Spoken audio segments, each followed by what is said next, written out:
Au large des côtes du Japon s'étend une superstructure si vaste qu'on peut la voir de l'espace.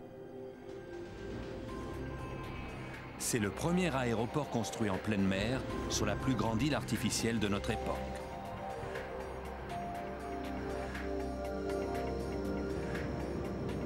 On y accède par le pont le plus long de son type. C'est l'un des chefs-d'œuvre de l'architecture moderne. Mais sa conception remarquable n'a pas su vaincre une nature hostile.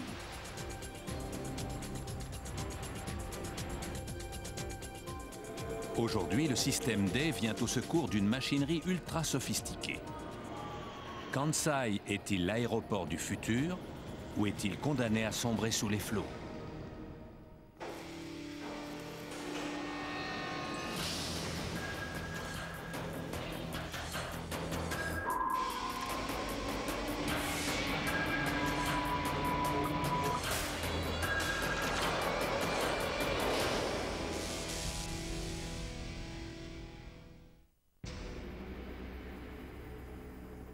Le Japon, où les gratte-ciel toisent les édifices des temps anciens.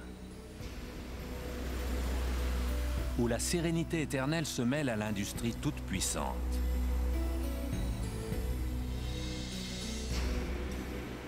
Et où l'une des merveilles du génie humain a surgi des eaux.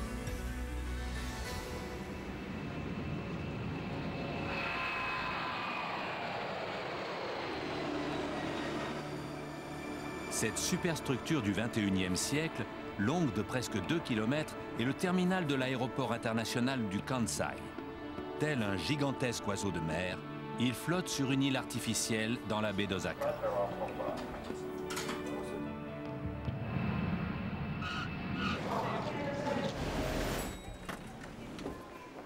Gracieux et aérien, cet aéroport japonais est une réussite architecturale et une merveille technologique.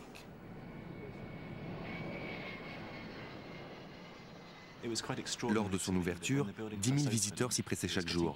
Ils ne venaient pas prendre l'avion, mais voir le bâtiment. C'est très révélateur.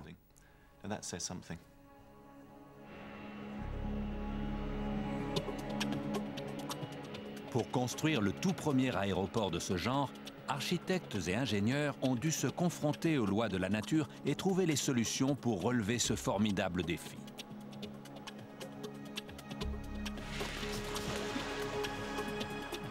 Pendant 7 ans, des milliers d'ouvriers ont travaillé à la construction de la plus grande île artificielle contemporaine, à plus de 5 km des côtes, dans des eaux de 18 mètres de profondeur.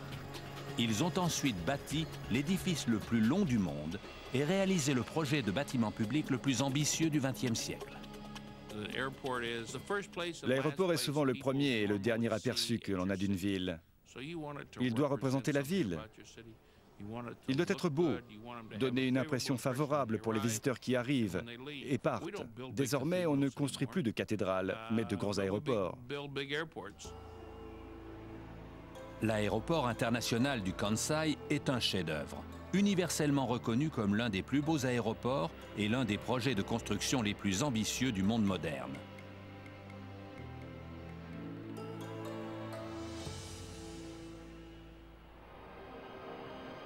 Avant Kansai, personne n'avait jamais construit d'île dans des eaux si profondes et si éloignées des côtes.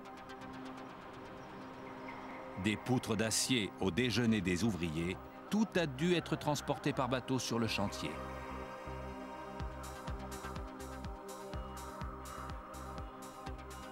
Pour créer cette île, les ouvriers ont déplacé 21 millions de mètres cubes de terre, planté 1 million de colonnes d'acier dans le fond de l'océan et travaillé durant 10 millions d'heures.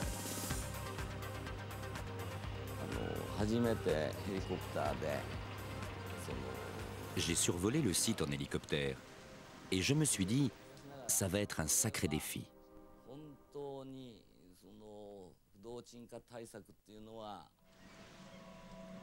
Pourquoi avoir choisi de construire cet aéroport au milieu de la mer? Aussi fou que paraisse ce projet, construire un aéroport sur la terre ferme aurait été plus difficile encore.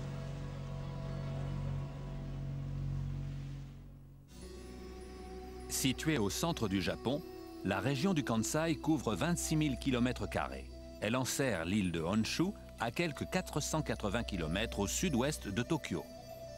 La région comprend deux des villes les plus importantes du Japon, les centres industriels tentaculaires d'Osaka et de Kobe. Dans les années 1960, les cités du Kansai étaient en perte de vitesse. Tokyo était le passage obligé de l'import-export japonais. Pour concurrencer la capitale, il fallait au Kansai un nouvel aéroport international. Cet aéroport était très important non seulement pour le Kansai, mais aussi pour l'ensemble de l'économie japonaise. Avant sa construction, toutes les sociétés basées dans la région devaient faire transiter leurs marchandises par Tokyo pour les faire sortir du pays. C'était très pénalisant.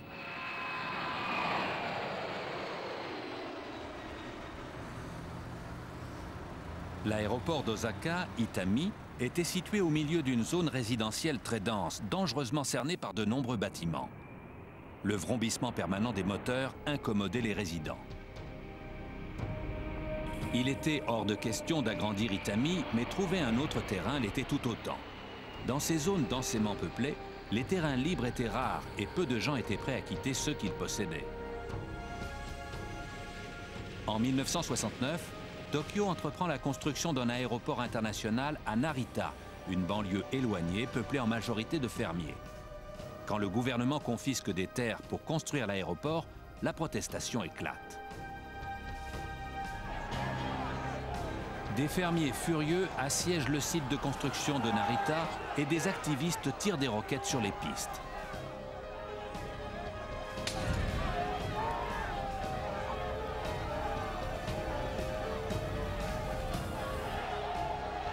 La police arrête plus de 3000 manifestants au cours d'affrontements qui feront 7 morts.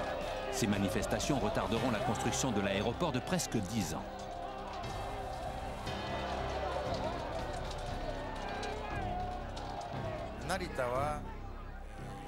Dans le cas de Narita, le gouvernement n'a pas tenu les populations informées.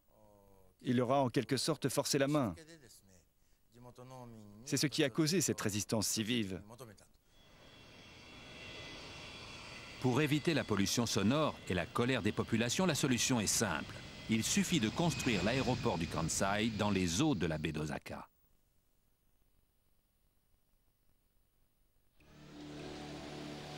Sur l'eau, un aéroport ne dérange personne. Il peut fonctionner 24 heures sur 24 et devenir même plus compétitif que celui de Tokyo.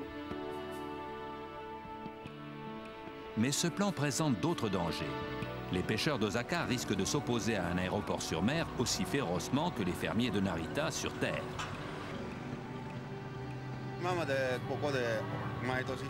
Les poissons empruntent des routes que les pêcheurs connaissent. Si ces routes viennent à changer, la tâche des pêcheurs se complique. Les poissons ne se déplacent pas sur des autoroutes balisées. Il est difficile de les retrouver.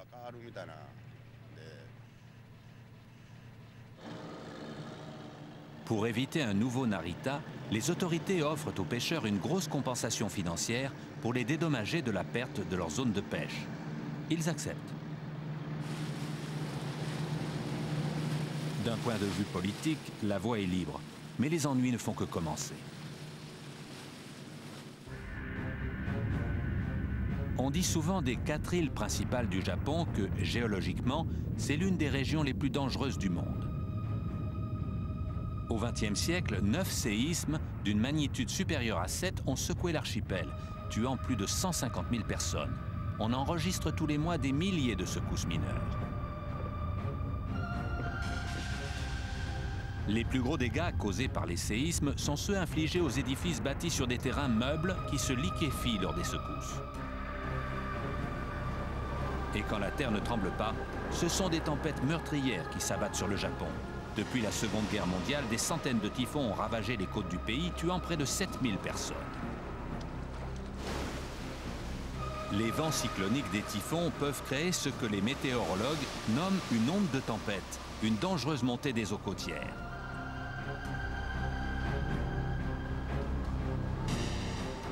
Le 21 septembre 1934, une onde de tempête relève de 3 mètres le niveau des eaux de la baie d'Osaka plusieurs heures durant. Le typhon tue 3000 personnes.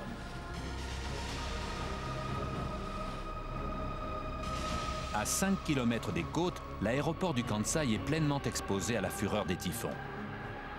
Un tel phénomène va-t-il un jour détruire cet aéroport d'une valeur de plusieurs milliards d'euros? Un tremblement de terre peut-il désagréger ses fondations? Les tempêtes vont-elles endommager ses liens avec la terre? Le nouvel aéroport du Kansai doit pouvoir résister aux assauts les plus implacables de la nature. Les architectes dessinent une île de 4 km de long sur 1 km 200 de large, entourée d'une gigantesque digue rectangulaire sur un périmètre de 11 km. Pour remplir ce cadre, on doit y déverser 21 millions de mètres cubes de terre.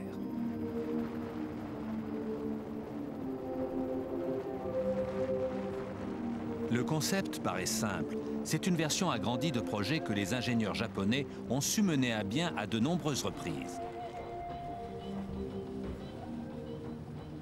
La zone côtière du Kansai est constituée d'usines bâties sur des polders.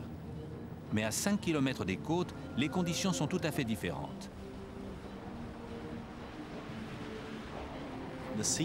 Le fond de la mer est une couche profonde de 100 mètres d'argile meuble. Elle est si meuble que si on pouvait assécher la mer, on ne pourrait pas marcher dessus.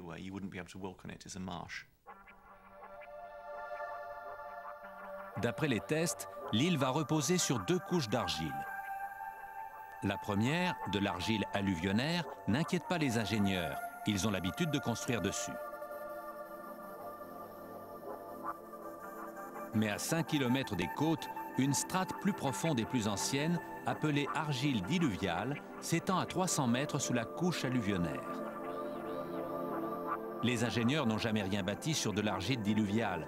Personne ne sait encore comment elle va réagir lorsque la plus grande île artificielle du monde pèsera dessus. Notre problème était de prédire l'effet de la compression de cette couche d'argile profonde et ancienne. C'était la première fois que cela se présentait dans l'histoire de l'ingénierie humaine. Pour analyser l'état du terrain des fondations, on a conçu une méthode d'échantillonnage de l'argile. Nous avons calculé des choses comme la corrélation entre la résistance et la densité de la pression pour comprendre la nature du sol. Les scientifiques analysent les échantillons prélevés au fond de l'océan pour déterminer l'amplitude de l'affaissement de l'aéroport. Les avis divergent. Pour certains, il s'enfoncera de seulement 6 mètres. D'autres annoncent avec insistance un chiffre de 8 mètres.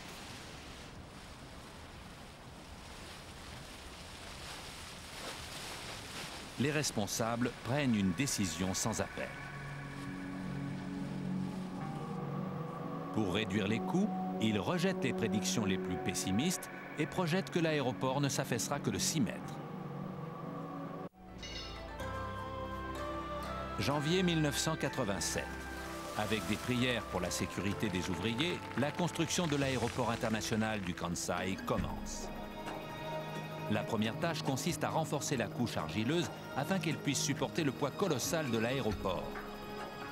Pour renforcer les fonds marins, les ingénieurs utilisent une méthode bien rodée, le drainage par sable.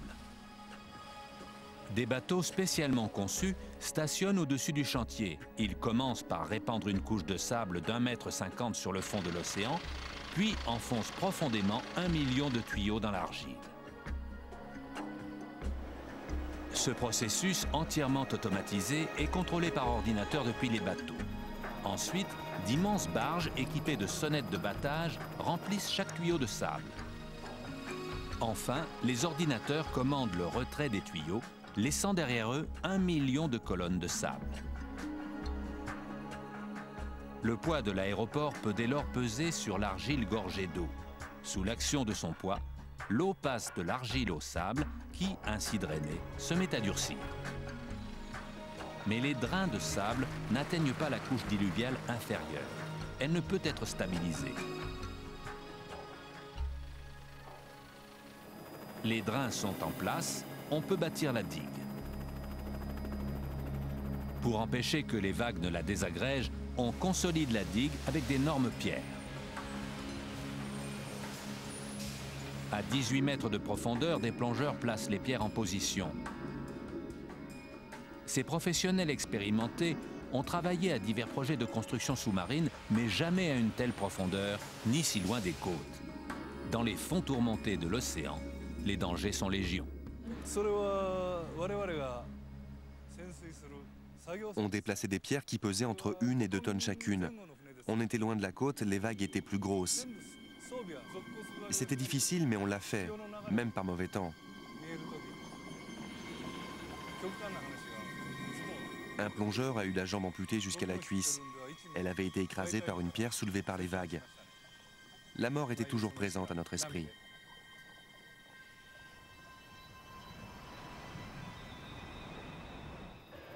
Malgré les dangers, la construction de la digue se poursuit. Les ouvriers installent 69 piliers d'acier. Chacun de ces géants mesure 23 mètres de haut, pour 23 mètres de diamètre et pèse plus de 200 tonnes.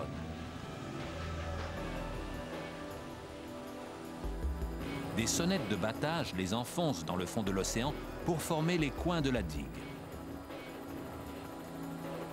On dépose ensuite 48 000 blocs de béton à 4 pointes tout le long des murs sud et ouest de la digue, là où la mer est la plus forte. Ces étranges blocs sont conçus pour disperser la puissance des vagues.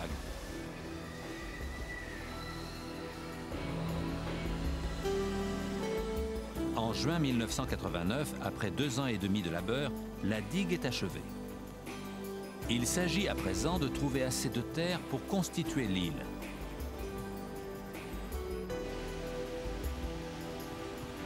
Sur la terre ferme, des équipes se relaient 24 heures sur 24 pour creuser 3 montagnes entières. D'immenses barges transportent ensuite la terre recueillie sur le chantier. Pendant 3 ans, une flotte de 80 navires dépose de la terre à l'intérieur de la digue, jusqu'à former une épaisseur de 30 mètres sur le fond de l'océan.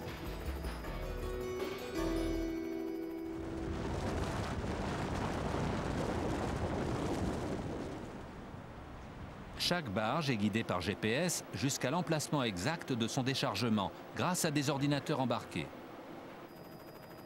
On remplit l'île de gravier et de pierres brutes de 3 tailles différentes. Les ingénieurs espèrent que ce mélange résistera à la liquéfaction en cas de tremblement de terre. L'île émerge lentement des eaux, malgré des manifestations hostiles à sa construction aussi violentes que celles de Narita. À l'automne 1987, des grues flottantes géantes apportent dans la baie d'Osaka les premières piles de ponts préassemblées pour les river à des pieux enfoncés dans les fonds marins. Au printemps 1989, 29 de ces piles sont alignées entre l'île et la terre. Les grues géantes apportent alors d'énormes modules d'acier. Ils mesurent chacun plus de 150 mètres et pèsent plus de 4000 tonnes. Assemblés, ils forment un pont à treillis à 2 niveaux de plus de 3 km de long, soit 1/3 de plus que le Golden Gate Bridge à San Francisco aux États-Unis. La facture s'élève à plus d'1 milliard de dollars. Au niveau supérieur, une autoroute. Au niveau inférieur, une voie ferrée. Ce pont colossal est équipé de joints flexibles afin qu'il puisse plier et non se rompre en cas de typhon. En mars 1990, le pont est terminé et l'île aéroportuaire presque achevée.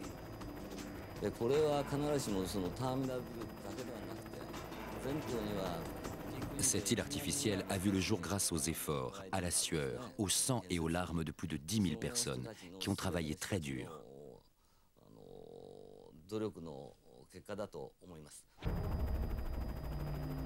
Sur l'île du Kansai, les premières sociétés de construction commencent les préparatifs d'une tâche monumentale, la construction du terminal passager.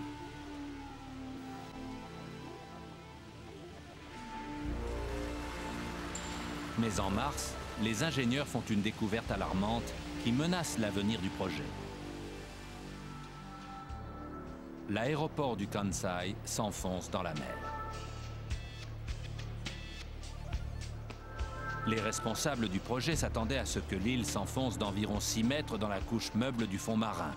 Mais en mars 1990, elle s'est déjà affaissée de 8,20 mètres et elle continue de s'enfoncer de 5 cm par mois. Personne ne sait où cela va s'arrêter. Personne ne sait exactement quoi faire. Cela dépasse complètement notre expérience. Je crois que sa très grande taille et son poids démesuré ont contribué à créer un effet jusqu'alors inconnu. La révélation secoue Osaka et le pays entier. La presse étrangère surnomme Kansai l'aéroport naufragé du Japon. Certains le comparent à la plus célèbre faillite de l'histoire du génie civil, la tour penchée de Pise.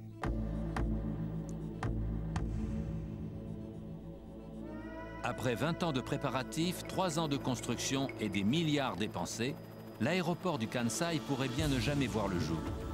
Le trait de génie est devenu folie des grandeurs.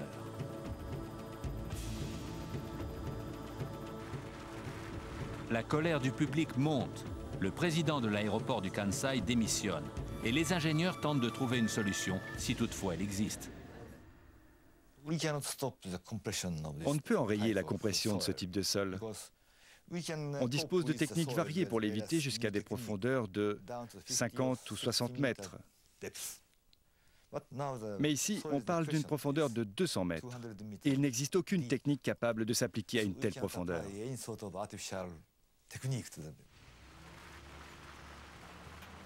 Pour que l'aéroport reste au-dessus du niveau de la mer, on rajoute 3,50 m de terre sur l'île. Coût de l'opération, 150 millions de dollars, soit plus de 123 millions d'euros. On lâche un poids de 20 tonnes sur la piste pour en compacter le sol.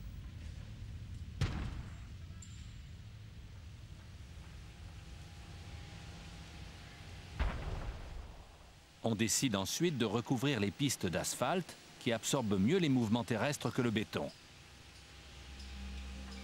Mais le problème principal reste entier. L'heure est venue de construire le terminal de l'aéroport international du Kansai. Mais comment faire sur une île qui s'affaisse? Pendant que les ingénieurs réfléchissent, les architectes du terminal perfectionnent leurs plans. Noriaki Okabe a passé 25 ans en Europe, où il a collaboré avec un architecte italien mondialement connu, Renzo Piano. Ensemble, ils ont conçu des édifices remarquables comme le célèbre Centre Pompidou à Paris.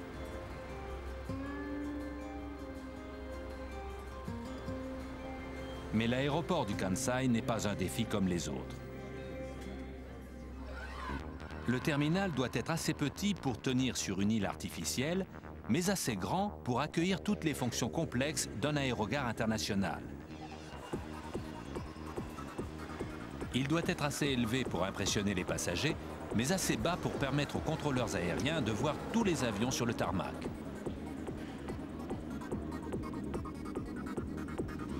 Un véritable casse-tête architectural. Ce qui inspire souvent les architectes, c'est de visiter le site avant de commencer à travailler. Mais il n'y avait pas de site ni de terrain. En quête d'une autre source d'inspiration, les architectes se tournent vers les structures de la nature. C'est dans les formes géométriques de la nature qu'ils trouvent comment concevoir un terminal à la fois bas et élevé.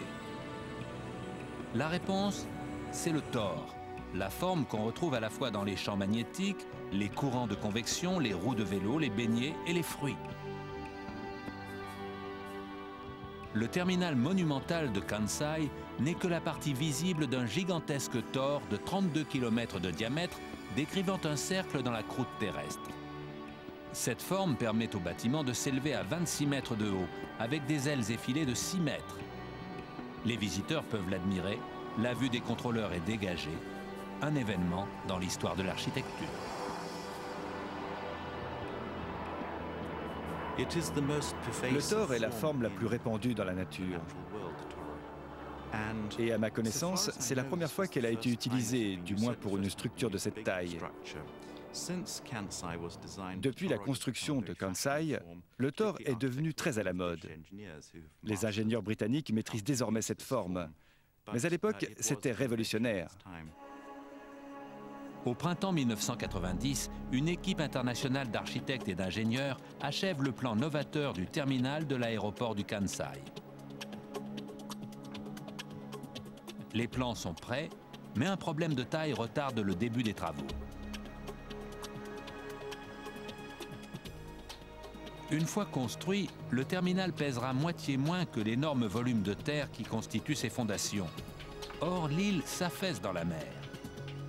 Le terminal, plus léger, ne s'enfoncera pas aussi vite qu'elle, et sa structure massive se disloquera dans ce rapport de force contraire. Le problème, ce n'est pas que l'édifice s'enfonce dans le sol, mais que le sol s'enfonce plus vite que l'édifice. On oublie souvent qu'un bâtiment flotte sur le sol, et c'est pourquoi il a besoin de fondations. C'est comme un bateau, surtout quand la terre est fraîche. On a donc lesté le terminal avec 250 000 tonnes de minerai de fer. Les ingénieurs déposent une couche de 2,50 m de minerai de fer sur les fondations du terminal en espérant que ce poids supplémentaire lui permettra de couler aussi vite que l'île.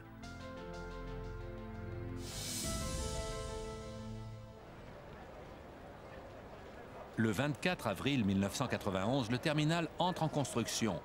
Il faudra 3 ans pour l'achever.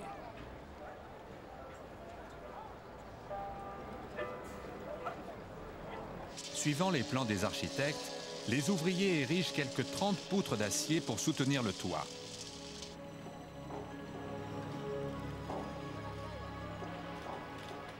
Chacune de ces poutres pèse plus de 200 tonnes.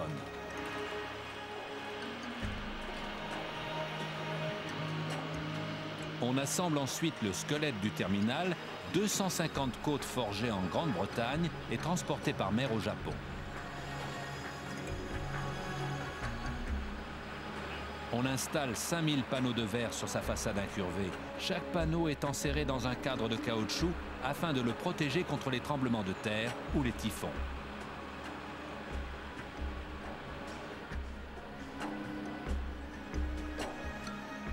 Le toit est recouvert de 90 000 tuiles d'acier inoxydable conçues pour résister au vent des plus terribles typhons et aux secousses sismiques.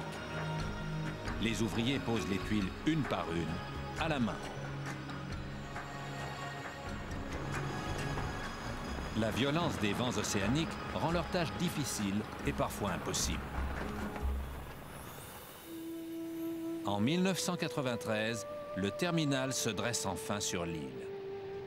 Plus d'1 million de personnes, ouvriers, architectes et ingénieurs, ont contribué à son édification.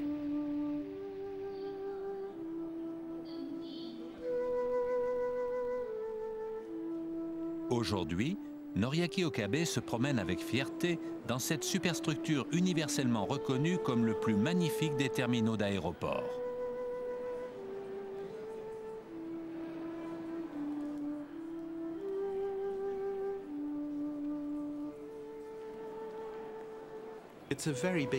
C'est un bâtiment très long, sans doute le plus long qui ne soit pas une usine, mais simplement une vaste salle passante.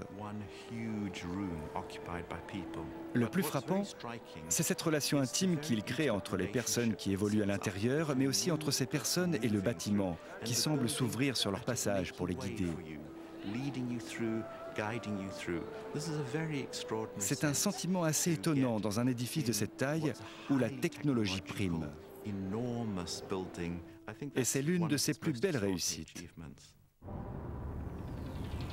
Qu'ils arrivent par la route, la voie ferrée ou la mer, les passagers transitent tous par ce que les architectes appellent le canyon. Un vaste espace ouvert de 30 mètres de haut et 300 mètres de long. Ces 4 étages sont reliés par des escalators et des ascenseurs bourdonnants. Ils sont conçus pour impressionner, mais aussi pour informer.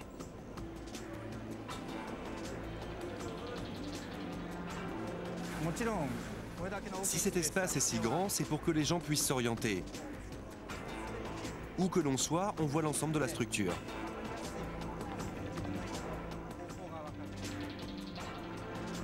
Après avoir traversé le canyon, les passagers ne se retrouvent pas dans un complexe tentaculaire à terminaux multiples, comme dans nombre d'aéroports. Les arrivées et départs des vols intérieurs et internationaux sont étalés verticalement sur les 4 étages du bâtiment. Une série d'escalators emmène les voyageurs vers les niveaux des départs et des arrivées.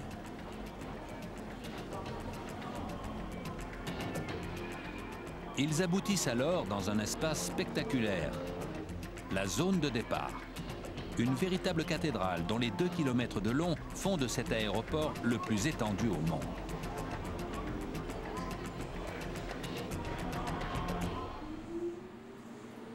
Des trains automatisés transportent les passagers vers les 41 portes d'embarquement. Le trajet entre le terminal central et le bout de chaque aile du bâtiment ne prend que 90 secondes. Comment climatiser un bâtiment de cette taille? Un ingénieux système résout le problème. Si l'on projette un gros jet d'air dans un très grand espace, il se disperse. L'idée novatrice qu'on a appliquée à Kansai, c'est de créer un plafond dont la forme reproduit celle d'un jet d'air et de plaquer ce jet au plafond. Si l'air reste plaqué au plafond, il va 2 fois plus loin que dans un espace ouvert et il crée un courant de circulation bien plus fort. Gigantesques mais gracieux, ces 18 diffuseurs envoient l'air le long du plafond à l'intérieur de gaines de tissu qui lui permettent de circuler. Des mobiles colorés matérialisent la circulation de l'air. Et c'était la première fois qu'on climatisait un édifice de cette taille, et c'était également la première fois que la forme de son toit et de sa structure était en conformité avec le trajet d'un courant d'air propulsé. C'est un bâtiment complètement en phase avec la technologie de son époque et qui ouvre une nouvelle voie. Le terminal est achevé, mais son avenir semble compromis. L'île continue de s'enfoncer dans la mer. Malgré son lest de minerais de fer, le terminal menace de se fissurer à mesure que l'île, plus lourde, s'affaisse davantage. Les ingénieurs trouvent alors une solution étonnamment simple. Dans le sous-sol, 900 piliers de béton supportent le poids du bâtiment, mais ce n'est pas leur seule fonction. Des capteurs placés sur les piliers indiquent aux ordinateurs de la salle de contrôle l'amplitude de l'affaissement du terminal. Des techniciens analysent les graphiques en quête de problèmes.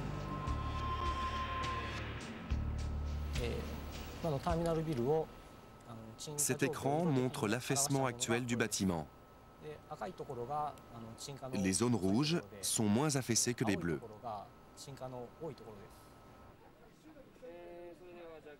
Lorsque l'ordinateur avertit que l'affaissement de l'île menace de disloquer le terminal, des ouvriers abaissent ou relèvent les piliers de la zone à risque pour qu'elle reste à niveau.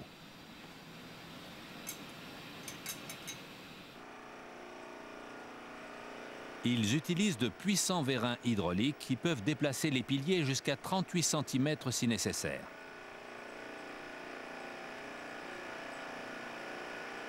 Les ouvriers insèrent des plaques de fer sous les piliers pour les maintenir en place lorsqu'on enlève les vérins, comme on place un bout de carton sous le pied d'une table bancale.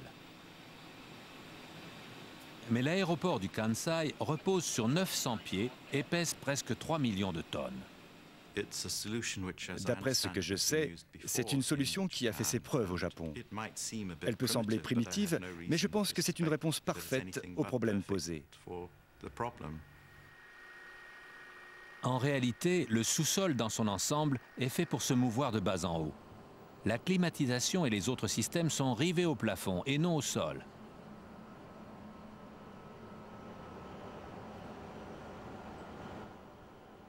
Au-dessus des portes, on a laissé quelques centimètres supplémentaires. Pour sauver l'aéroport, les ingénieurs tentent par tous les moyens de trouver des solutions. Ce terminal est réajusté en permanence.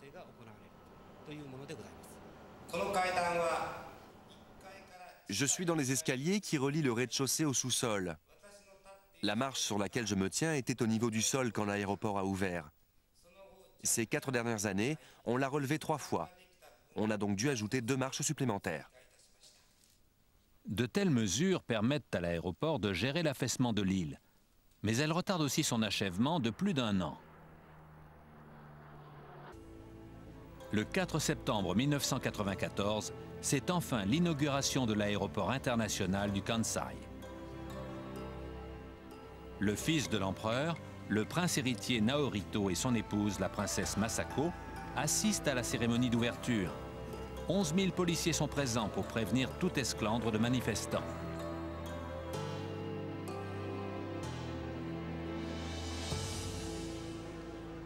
Tout à leur joie, les constructeurs de l'aéroport sont loin de se douter que la nature va bientôt se déchaîner sur leur chef-d'œuvre.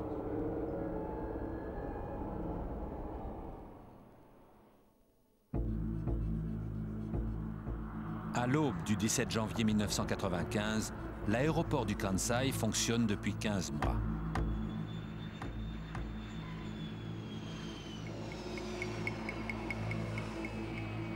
Ce jour restera gravé dans les mémoires.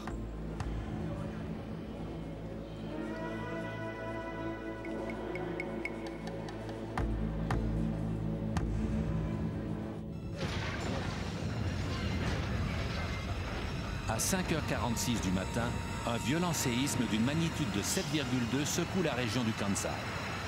Cette énorme secousse sera le plus grave tremblement de terre au Japon depuis celui de Tokyo en 1923.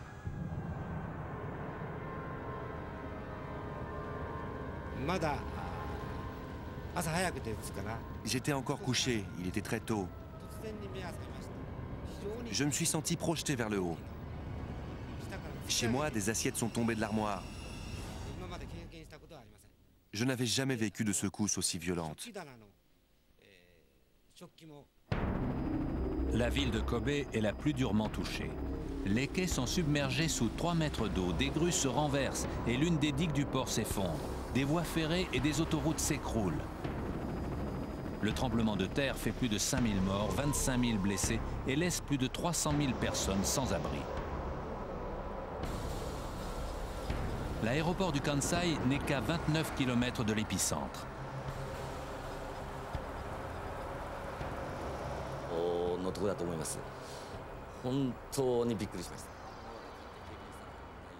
Quand le séisme s'est déclaré, j'ai d'abord pensé à ma famille.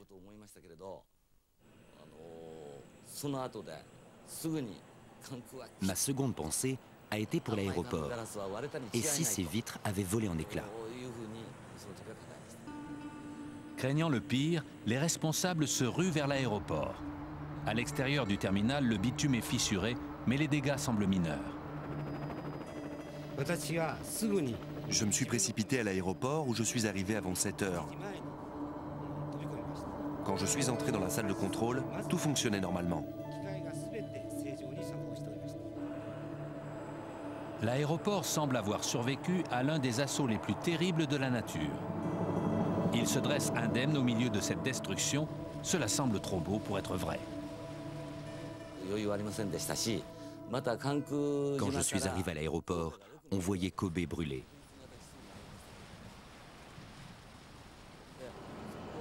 Tout semblait normal, mais je craignais beaucoup pour les secteurs invisibles de l'aéroport.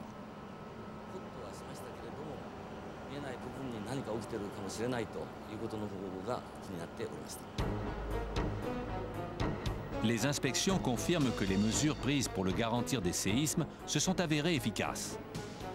Les ingénieurs ont utilisé plusieurs types de roches concassées pour construire l'île. Quand le séisme a frappé, elles ont absorbé la secousse. Si les pierres avaient été plus petites, le sol de l'île aurait pu se liquéfier et causer l'effondrement de l'aéroport, comme ce fut le cas pour d'autres bâtiments.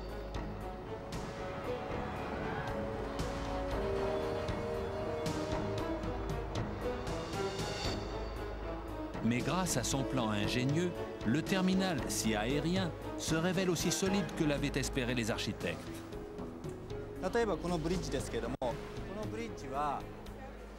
Voyez cette passerelle.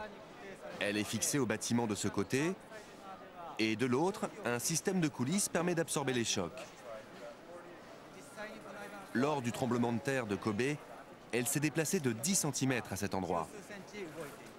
Même les immenses parties vitrées du terminal sont intactes. Il est important que le mouvement du toit ne se transmette pas à la verrière qu'il coiffe. On a conçu un système qui absorbe tout mouvement entre les deux structures, grâce à des joints coulissants ou pivotants. Lors du tremblement de terre, ce système a si bien fonctionné que pas un panneau de verre n'a été brisé. Kansai reste ouvert dans la tourmente, servant de base pour l'arrivée d'équipes de secours et de matériel. Le terminal était le bâtiment le plus proche de l'épicentre du séisme qui a dévasté Kobe.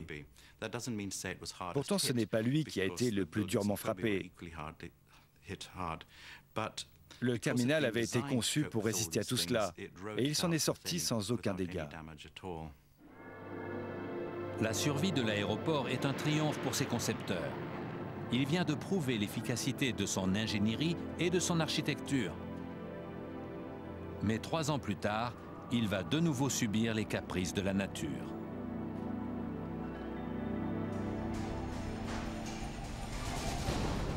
Le 22 septembre 1998, un puissant typhon s'abat sur la côte japonaise, faisant 10 morts et plus de 200 blessés.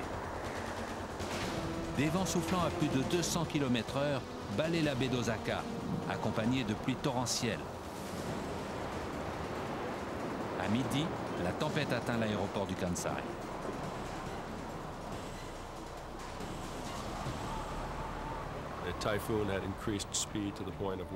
Le typhon a atteint sa vitesse maximale au moment où nous allions atterrir. Les vents étaient extrêmement forts. Le plus difficile, c'était pour les gens qui devaient nous guider sur le tarmac. Ils avaient du mal à ne pas s'envoler. Juste après notre atterrissage, les autorités ont fermé l'aéroport car la route reliant l'île et la côte était devenue impraticable. D'ailleurs, quand on l'a emprunté, on a vu une moto se renverser et 1 ou 2 autres accidents. Ils n'ont pas eu tort de fermer l'aéroport. Au soir, le typhon s'est éloigné et Kansai reprend ses activités. Le toit du terminal souffre de dégâts mineurs et les responsables de l'aéroport mesurent leurs chances. Le typhon aurait pu inquiéter l'île, qui n'est plus qu'à 5 mètres au-dessus du niveau de la mer.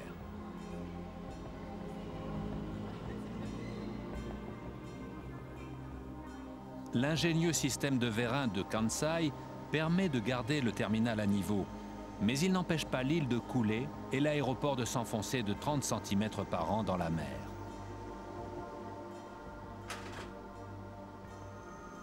Les scientifiques se demandent si l'affaissement va durer. Mais beaucoup pensent que s'il persiste, les vagues d'un typhon engloutiront un jour l'aéroport.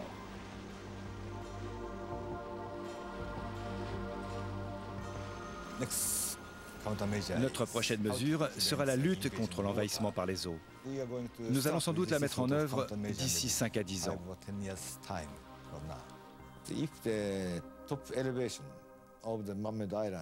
Si l'île artificielle continue de sombrer au-delà d'un point fixé, on subira ce qu'on ne connaît aujourd'hui que lors de grandes marées ou de typhons, quand l'eau afflue dans l'île. C'est d'ailleurs notre grand souci actuel. Un avion ne peut pas atterrir dans une mare. Les pistes doivent rester sèches. Pour garantir l'aéroport contre les tempêtes, il faut surélever la digue qui l'entoure. Mais ce n'est pas tout. Si Kansai veut survivre économiquement, il doit s'étendre.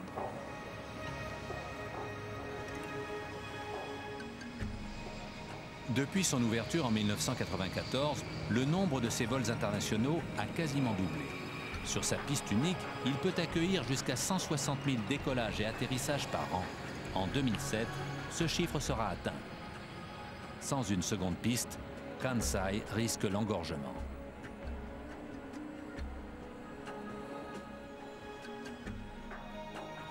Il est prévu de construire cette seconde piste et un autre terminal sur une île parallèle reliée à la première.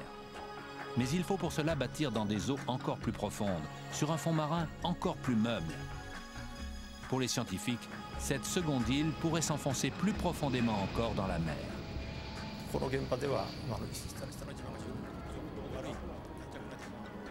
Sur le nouveau site, le terrain est trop meuble pour construire l'île.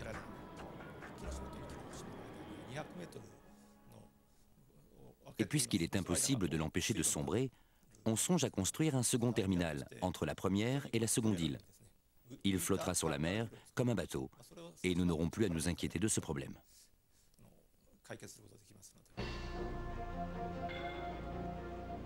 Mais l'affaissement n'est pas le seul obstacle à l'extension de Kansai.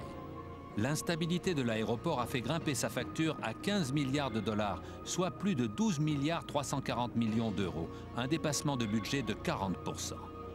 Les intérêts sur la dette de Kansai s'élèvent à 560 millions de dollars par an, soit plus de 460 millions d'euros. Construire une seconde piste coûterait environ 14 milliards de dollars de plus, soit plus de 11 milliards 520 millions d'euros. Même s'il ne sombre pas sous les flots, Kansai pourrait bien être écrasé sous le poids de sa dette. Construire une seconde piste est une question de sécurité, mais aussi et surtout une nécessité économique. Hong Kong et Singapour disposent aujourd'hui d'aéroports ultramodernes. À Narita, Tokyo construit une seconde piste. Pour subsister dans le monde hautement concurrentiel de l'aviation asiatique, Kansai doit s'agrandir. Pour les ingénieurs, la seconde île est tout autant nécessaire. Ils veulent construire une digue plus élevée pour empêcher qu'un typhon submerge un jour la première île. Pour réaliser ce projet, il faudra fermer temporairement la première piste. Mais le coût faramineux du sauvetage de l'aéroport, ajouté à sa dette phénoménale, risque d'hypothéquer son avenir. L'aéroport du Kansai ne réalisera peut-être jamais le rêve de ses constructeurs, celui d'en faire la principale plaque tournante d'Asie. Mais ce ne sont pas les échecs de Kansai que l'on retient le plus, ce sont ses réussites. Sa conception suscite les éloges des connaisseurs et l'admiration des milliers de visiteurs qui transitent chaque année par l'aéroport.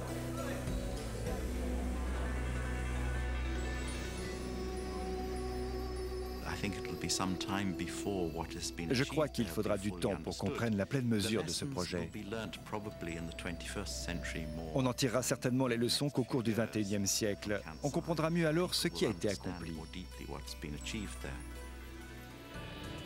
Quoi que lui réserve l'avenir, l'aéroport international du Kansai symbolise à jamais l'audace de visionnaires qui ont osé s'attaquer à ce que personne n'avait jamais tenté. Une audace qui les a véritablement conduits à déplacer des montagnes, à créer une terre au milieu de la mer et à orner le Japon de ce joyau de l'aviation civile.